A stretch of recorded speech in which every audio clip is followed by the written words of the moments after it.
Hello, beautiful and beloved ones. This is Lorelei from the Tightrope to 5D Music Reactions. And if you wonder about that strange name, stick around to the end. I'm going to give you a special message about this historic, never before done shift from third dimensional consciousness to fifth dimensional consciousness for the entire population. So that's pretty cool. But first, we're going to do a suggestion by you, Alip Ba Ta. I hope I pronounced that right. Correct me if I'm wrong. Bohemian Rhapsody, fingerstyle. Let's go. You said it was great, so here I go.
Isn't this beautiful? Absolutely beautiful. I never would have thought of a guitar like this version. So soft, so gentle. This awakens that old desire in me to play the guitar. I started learning a couple times, but the guitar I had was very beautiful, but it was too big for my hand, and I never, went forward with it because you only get to a certain point with that when that happens. But let's continue.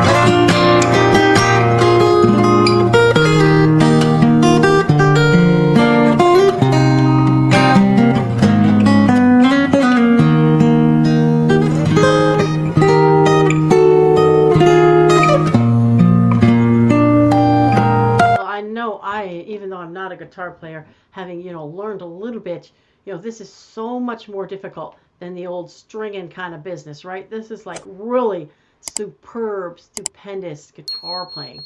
Wow, let's just go back a little bit.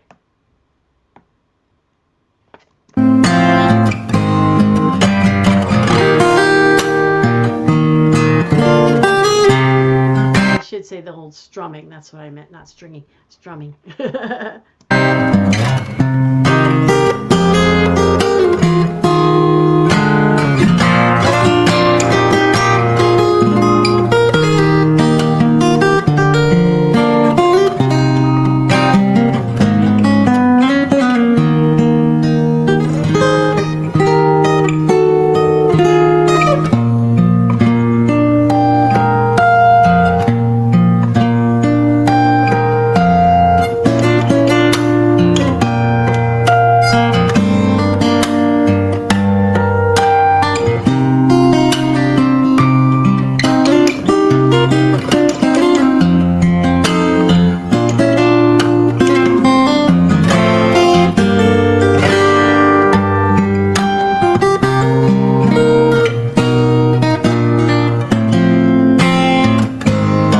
Guitar players out there, tell me how difficult this is, because it looks like he's all over the place, like in different octaves and whatnot on that. I mean, this has got to be difficult as far as I can see. You guys got to let me know though.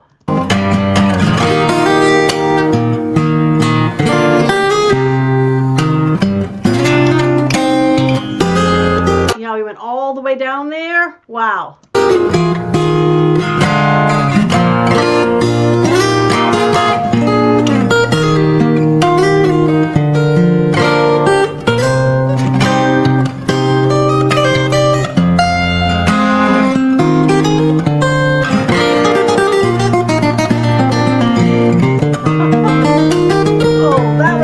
We got to go back, and it's going into another cool thing. Let's go. Hold on.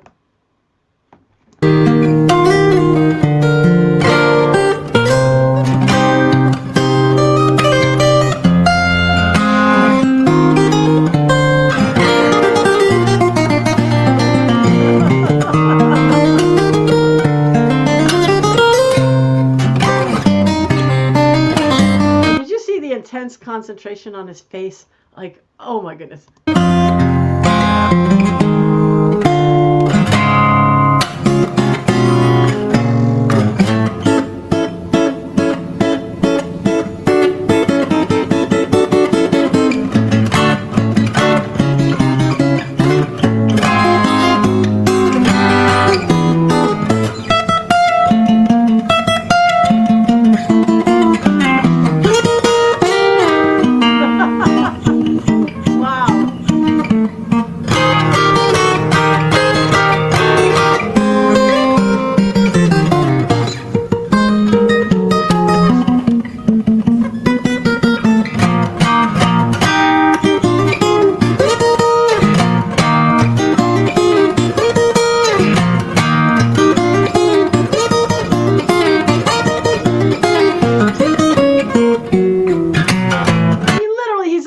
Keyboard, up, down, up, down. I mean, and I'm hearing the songs playing in my head. Are you hearing the song in your head? Give me a comment. This is so well done. Let's go back a little bit.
Wow. I mean, like, serious wow. That was totally amazing. And I never in my wildest dreams would have thought of a guitar version. First of all, to think of a guitar version of Bohemian Rhapsody never would have come to me. And to think it could be that extraordinary, whoa, I mean, that would have been in my wildest dreams. This guy is awesome. He's totally awesome.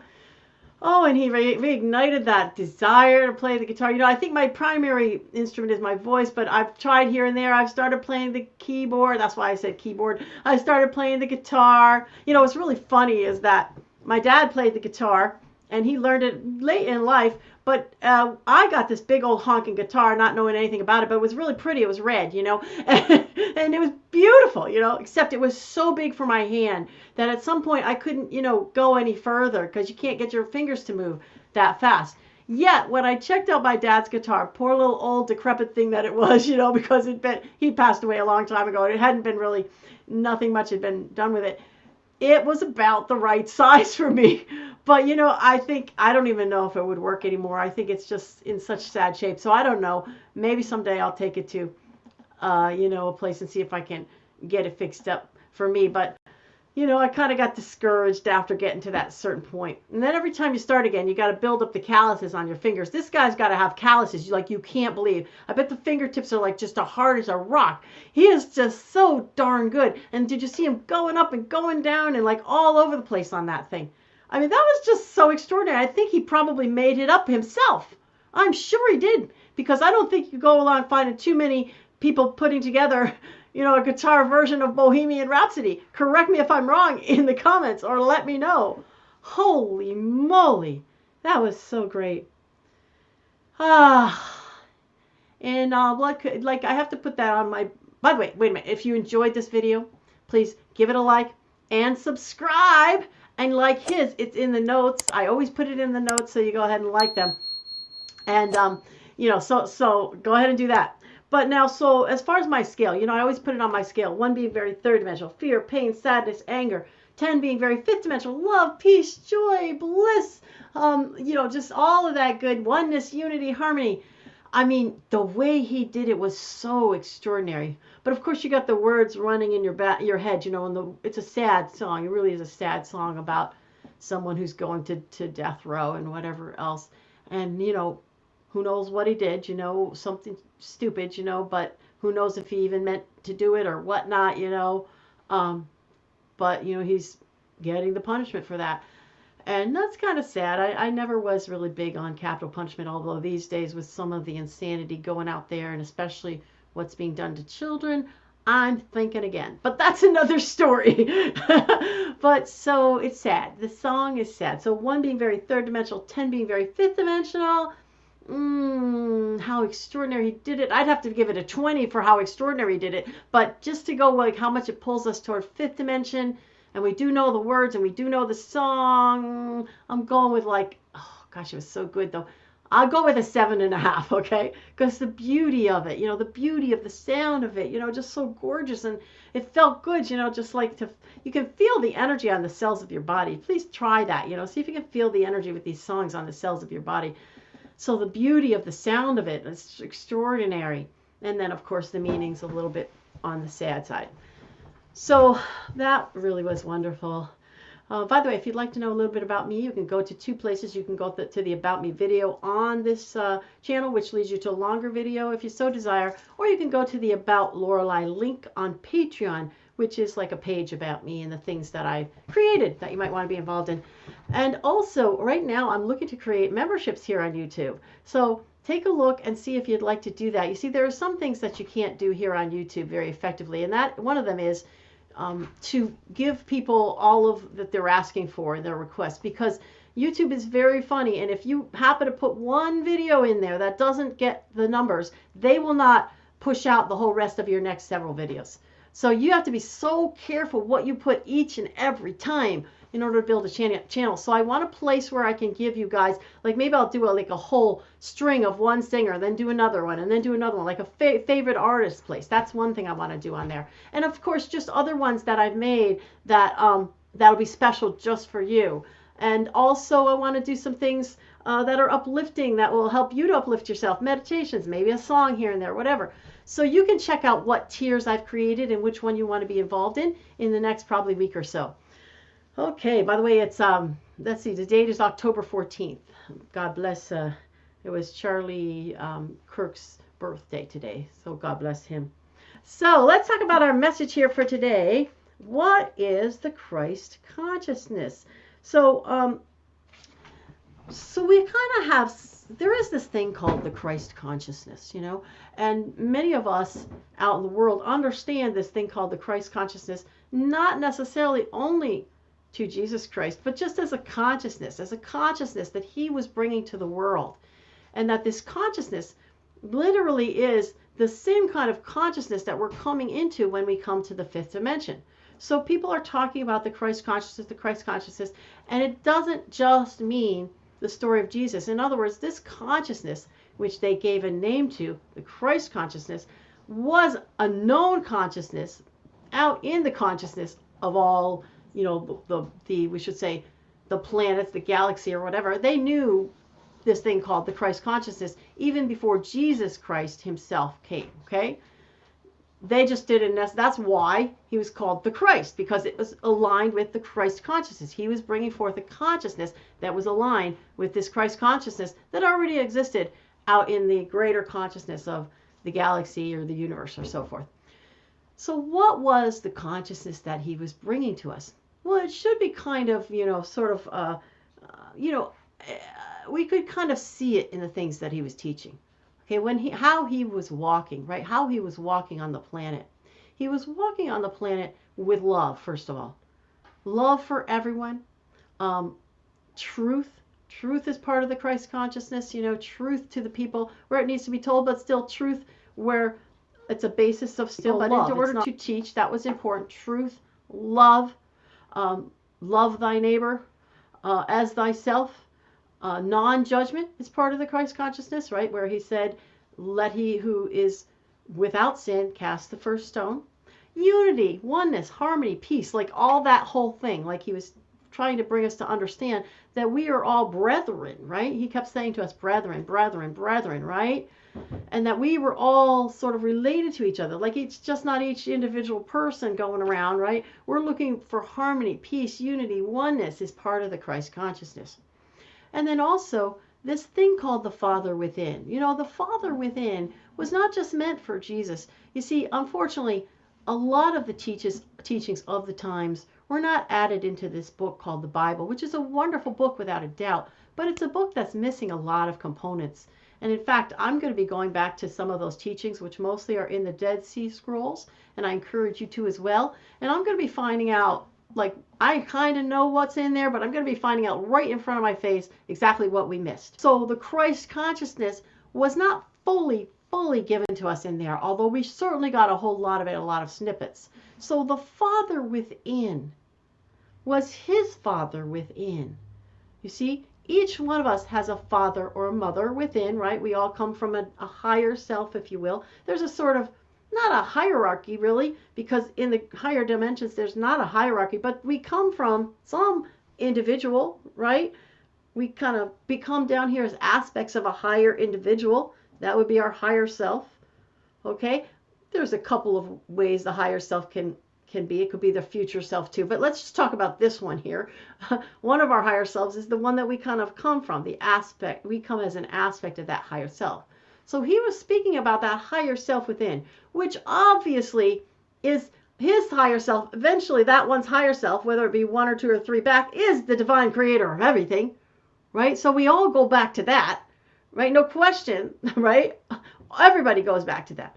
So, but he was specifically speaking of the Father within and hoping that we would also get an idea that we also have a father or a mother within, because there's dual, there's feminine, there's masculine energy out there.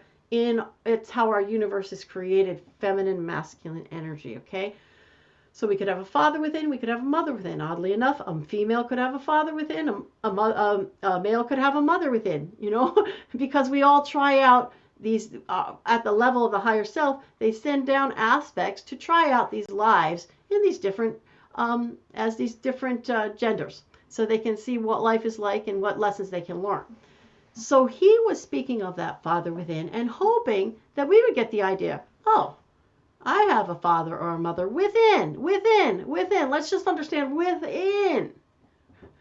They took it with the church and said, well, he's the only one who has this connection to the Father. That was not true. That was not the case at all.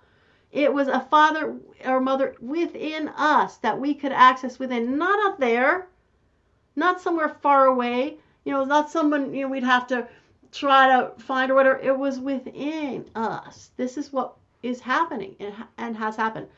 You can believe it or not, but stick around, because I'm going to be bringing you messages directly from the source of those various biblical texts that didn't make it into the Bible. Let's say those texts from the times that didn't make it into the Bible that really should have.